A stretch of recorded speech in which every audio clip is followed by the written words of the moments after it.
Ya estamos en presencia de una película, ¿no? Sí. Esto, el muelle de Gaza termina que nunca va a estar en Gaza y ahí Hollywood se va a encargar de con esto hacer terrible película, ¿no?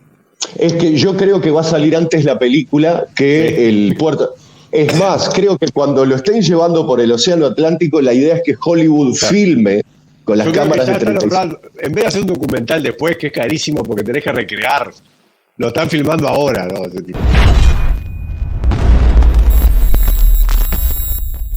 Podemos empezar con una actualización de lo que está sucediendo en el genocidio que está cometiendo Israel a los palestinos.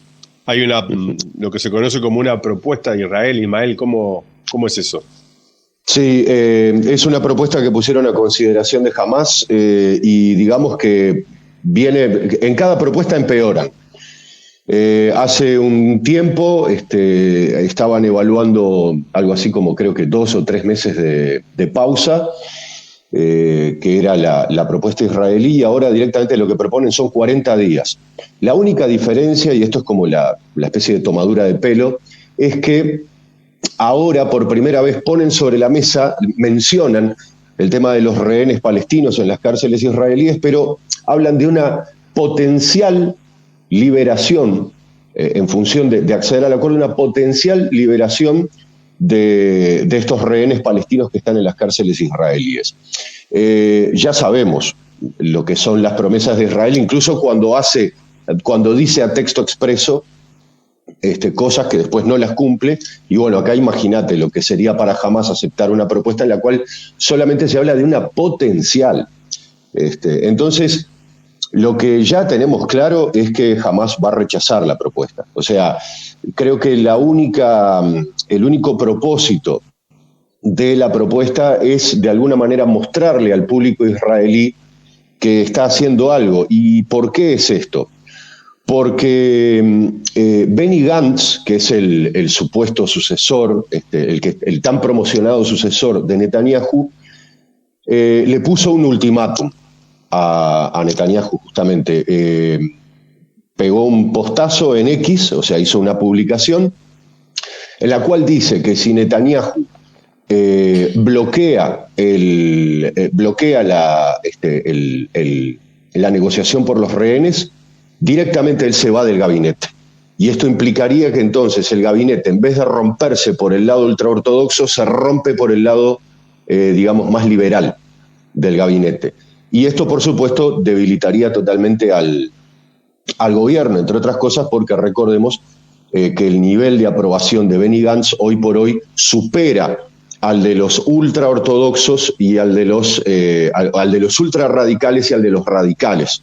Entonces, esta advertencia de Benny Gantz verdaderamente le complica muchísimo el partido, porque es un golpe político inteligente, porque le dice, che, vos estás cuidando a Ben Gvir, que dicho sea de paso se pegó una piña bárbara en un auto el sábado, pero tenés que acordarte de este lado.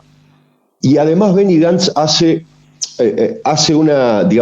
como una especie de declaración bastante interesante. Dice, es importante la invasión a Rafah y atiendan las palabras, la guerra a largo plazo con Hamás, a largo plazo.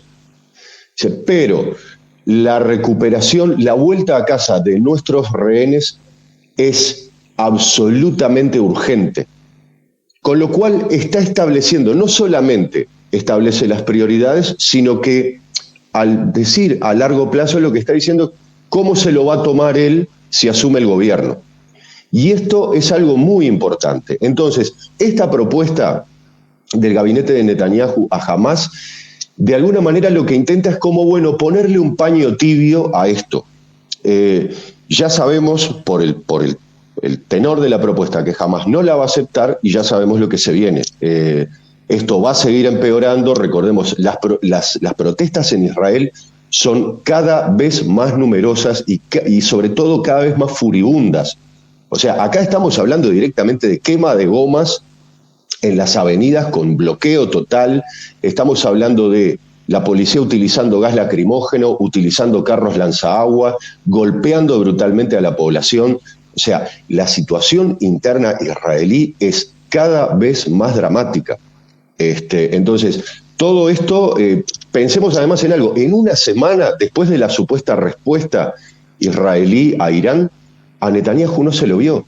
Hizo solamente una aparición para hablar de las universidades, decir un par de pavadas y nada más. Entonces, verdaderamente la cosa está apretando fuerte al gabinete y bueno, esta propuesta pretende hacer un poco eso.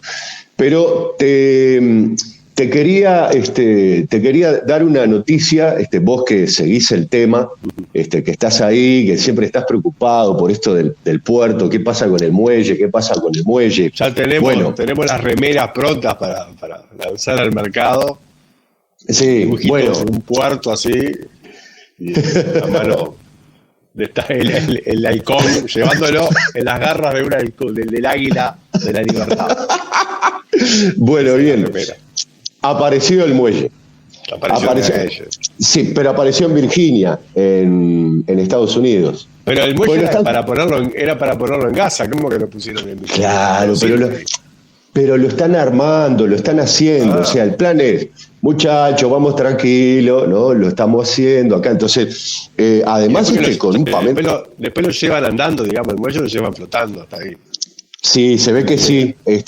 Atravesarán el océano Atlántico, que tiene unas olas de 8 o 9 metros de altura con el muelle. Se les hará bolsa en el camino, porque además lo que ves en los planos, en los dibujos que te muestran, es que es enorme. Y ves unas imágenes. Ya estamos en presencia de una película, ¿no? Sí. El muelle de Gaza termina que nunca va a estar en Gaza y ahí Hollywood se va a encargar con esto hacer terrible película, ¿no? Es que yo creo que va a salir antes la película que el puerto. Es más, creo que cuando lo estén llevando por el océano Atlántico, la idea es que Hollywood filme con las cámaras de 35. En vez de hacer un documental después, que es carísimo porque tenés que recrear, lo están filmando ahora, ¿no? Ese tipo de... Ahí va. Entonces parece que están hablando con las productoras de efectos especiales para ver cómo hacer más dramático el tema, cómo se hunde, los soldados estadounidenses llorando porque era la esperanza para los pobres gazatíes. Bueno, aparecieron unas imágenes satelitales verdaderamente. Yo podría hacer un mejor trabajo, con el poco conocimiento que tengo de diseño 3D, podría hacer un mejor trabajo. Aparecieron unas tomas en el puerto en un puerto estadounidense, la Armada, los soldados ahí, unos barcos. No se entiende mucho. Supuestamente el puerto está en marcha. Ahora, ¿qué es lo interesante de esto? ¿Y qué es lo que me interesaba traer a colación de esto? ¿Qué es lo que entendemos todo? ¿Cuál era el objetivo de Biden con este puerto? Garantizar la ayuda humanitaria a Gaza, ¿no? Eso es lo que... Bueno, qué curioso. Estuve leyendo hace un rato un artículo de Middle East Monitor, que es un medio de prensa de Medio Oriente, como lo bien consigna su nombre, donde habla de la entrada de camiones, la actual entrada de camiones a Gaza. Y esto es lo interesante. Nosotros pensamos, no entra ningún camión. Bueno, lo que está pasando es algo más perverso. Y cuando les digo perverso, es real, es perverso con P mayúscula. La semana pasada entraron a Gaza un total de 1.063 camiones. 1.063. En el lapso de no parece un número menor en el contexto de una guerra, bombas cayendo. Exacto. Etcétera, ¿no? Exacto. Ahora, ¿cuál es el problema? Vos habías dado el número hace un tiempo de cuántos camiones entraban antes.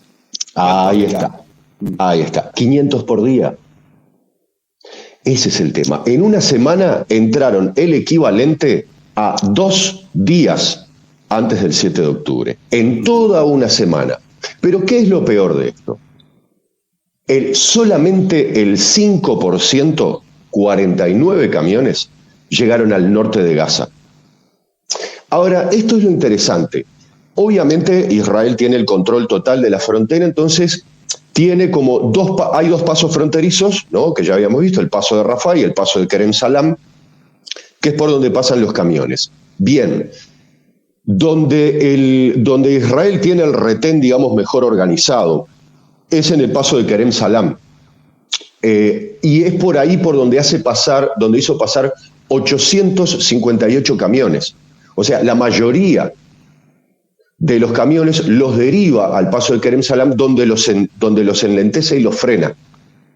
Ahora, nosotros vimos hace poco la famosa masacre de la harina, que era los gazatíes intentando llegar a los camiones y que los masacraban a medida que iban llegando a los camiones para buscar la harina. Entonces uno dice, bueno, al norte de Gaza no está llegando nada. Lo que está pasando es algo más terrible, que están graduando la hambruna. ¿Se entiende? Uh-huh. Hay una hambruna en curso, absolutamente todas las organizaciones humanitarias del mundo están advirtiendo y tienen mensurado en qué nivel está dándose la hambruna, que afecta a un 80, un 90% de la población, pero además están haciendo pronósticos, por decirlo así, acerca de cuándo sería digamos, como el umbral en el cual directamente estaríamos hablando de un desastre peor al que ya es, la hambruna. Entonces, ¿qué es esto de la entrada de camiones y por qué se limita? ¿Por qué dicen que entran tantos y en verdad entran tantos? Porque la semana pasada, o la otra creo que fue, Israel dijo que se estaba comprometiendo a que pasaran 300 camiones por día, que no es lo que está pasando. El tema están graduando la hambruna.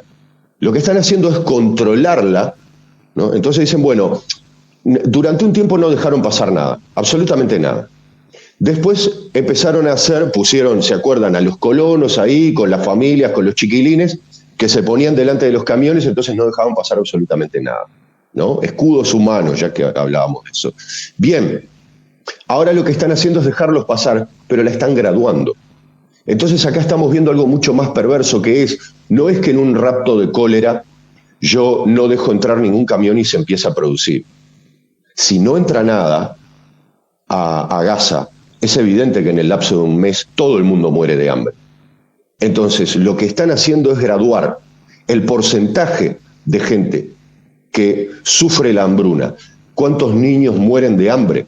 Porque recuerden que hace poco estuvieron alardeando de esta herramienta de inteligencia artificial que tienen colectada los satélites, que le llaman lavandería, ¿ah? Con la cual monitorean los movimientos de toda la población de Gaza. Entonces, ¿cuál es el verdadero objetivo de esta herramienta de inteligencia artificial? No es eliminar a Hamás, sino que es graduar lo que están haciendo con la población civil de una forma estudiada, deliberada y controlada, en forma total y absoluta. Entonces, ese es el contexto en el cual se está dando todo esto. Ahora, volvamos al famoso muelle. Y entonces, ¿cuál sería el objetivo del muelle? ¿Por qué es que hacen toda esta pavada del muelle, ¿no? Además de hacer la película, que eso ya lo sabemos, ¿cuál sería el objetivo del muelle? Parecería ser propaganda pura, ¿no? Sí, ahora... Justificación del genocidio mediante actos de ayuda humanitaria. Inclusive, con esto del muelle, yo escuché alguna declaración de Estados Unidos, vamos a hacer el muelle, quiere Israel o no, y cosas así. Sí, cosas así. Como bueno, pero antes de que vos contestes esa pregunta, quería señalar que esa acción de los colonos impidiendo la entrada de comida y de esa forma Israel justificando por qué no entraban los camiones, eso es como vos le llamabas escudos humanos, es un acto absolutamente terrorista, ¿no? Sí, totalmente. Y cuesta verlo como tal, ¿no? Con el agravante de que es un acto terrorista cometido por familias que utilizan a sus hijos, ¿no? Exacto. Porque no dejar que penetre la comida para otros niños no puede considerarse de otra manera, ¿no? Exacto. Pero y sobre estábamos esto, en por qué del muelle, yo te conté. sí, pero antes, sobre esto que decías, está buenísimo el análisis que haces porque hay que agregar una cosa más a eso, que es al comienzo del genocidio, lo que arguían las autoridades israelíes, pues, preparando lo que iba a ser la masacre de civiles, hablaban de este tema de que no podían matar a los integrantes de Hamás porque se escondían detrás de sus niños.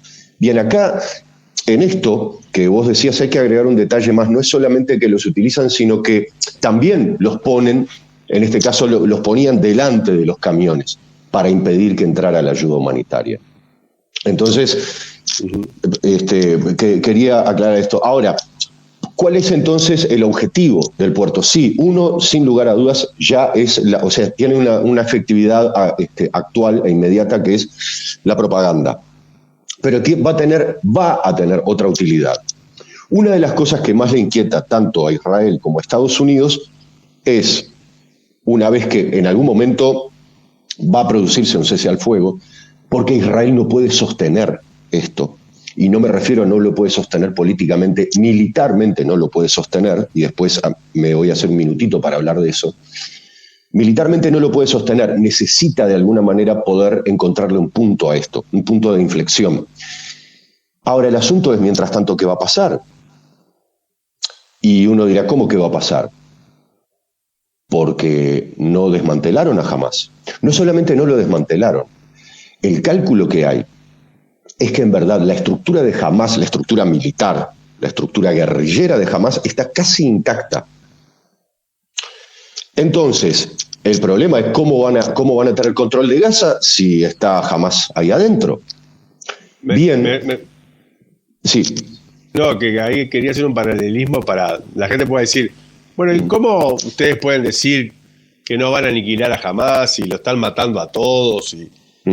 Y hay tumbas por todo Gaza, y están haciendo un plan de exterminio, y hay hambruna. Y lo más reciente que tenemos para comparar es que el ejército más poderoso del mundo estuvo... ¿Cuántos años estuvieron en Afganistán? ¿20? Creo que sí, 20 años. Bueno, y al otro día que se fueron en el aeropuerto estaban los talibanes festejando el aeropuerto mismo. Tomaron el poder y llevaron adelante ahora todo lo que están llevando adelante con las mujeres y con los más vivitos y coleando. Parecía que no solamente no murieron, sino que se reprodujeron. Esa es la última, ese es el antecedente que tenemos para decir ahí va. Esto va a terminar igual, ¿no? Ahí va, pero antes había pasado en Irak, antes había pasado en Vietnam. Es más, acuérdense que así... Nunca pasó otra cosa. Casi. Exactamente. Bueno, acá entonces es exactamente lo mismo, pero además está apoyado por números, porque hace poco dijeron, los propios israelíes reconocieron que habían desmantelado el 20% de la estructura de los túneles. Por supuesto que es un número inexacto. Pero el otro tema es, si vos desmantelaste, si vamos a darle crédito a lo que dice Israel, fíjate vos en qué baile nos metemos. Si desmantelaste el 20%, te queda un 80%. ¿Y qué está pasando en esos 80%? Bueno, la respuesta es lo que pasó hace poco. Yahya Sinwar, que es el demonio, ¿no? El actual Satanás, Yahya Sinwar, que es uno de los líderes militares de Hamás, apareció en Khan Yunis cuando se retira el operativo que le llevó 4 meses a los israelíes, supuestamente controlar la zona de Khan Yunis. Lo que pasó es que se fueron porque no pudieron controlarlo. Después que se van, aparece Sinwar para charlar con los guerrilleros y para ver cómo estaba la cosa. Pero por supuesto que lo que hace es decir, hola, estoy acá. ¿Qué pasó con todo esto que estaban diciendo? Estoy acá. Y hace poco, no me acuerdo ahora el nombre, el vocero, el portavoz de las guerrillas de Hamás hizo un video de 20 minutos, tranquilamente, en uno de los túneles hizo un video de 20 minutos donde hace un repaso de todo lo que está pasando hasta el día de la fecha del video, lo que quiere decir Es que el tipo está al tanto de todo. Seguramente, me animo a decir que seguramente tengan menos problemas con el audio que lo que tenemos nosotros. Sí, no, eso sin duda, no, suena bárbaro, pero además otra cosa, mira, bueno, tendríamos que aprender a editar como jamás, porque verdaderamente en los videos, la gráfica que tienen es una cosa increíble. Realmente a mí me tiene asombrado. Pero bueno, la cuestión es, la estructura, lo que demuestran con todo este material es que la estructura guerrillera de Hamás sigue intacta. Y esto apenas comienza para ellos. Es decir, uno lo ve en los videos que se filtran en los canales de Telegram. A los que les interese justamente el análisis de los videos, les recomiendo especialmente que entren a Electronic Intifada y que ahí vean los informes que hace John Elmer, que hace un análisis desde el punto de vista militar. Está el subtitulado en español, o sea, activan los subtítulos en YouTube, y verdaderamente es espectacular. Levanta mucho material de los canales de Telegram y hace un análisis. Y verdaderamente ahí podemos ver lo que está pasando desde el punto de vista militar en Gaza y en el sur del Líbano, con las operaciones que está haciendo Hezbollah. Y créanme, Israel ahí está teniendo unos problemas imponentes, pero imponentes, realmente imponentes.